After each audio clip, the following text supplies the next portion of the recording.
Let's see how to get date and time paths from a datetime object.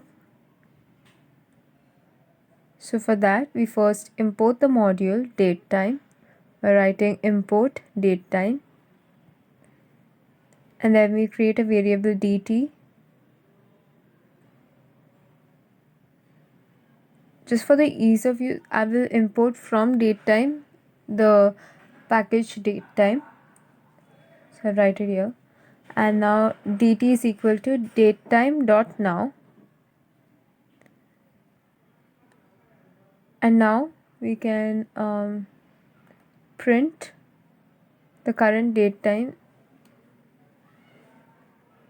So we'll see over here the system datetime is 2020, 12, 17, and so on. So now to get the date and time, we first create a variable of date, and we write dt dot date.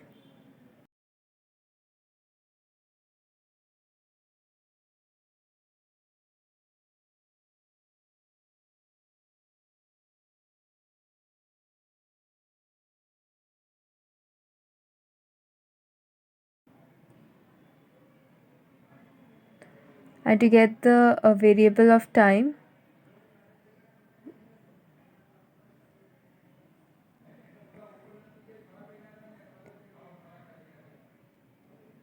we write dt dot time.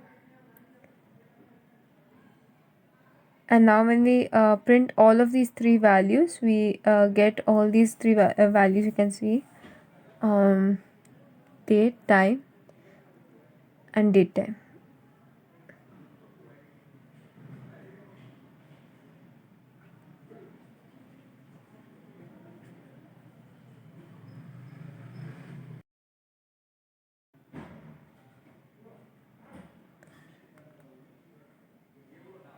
So this is how you get only the date and time paths of from the datetime object.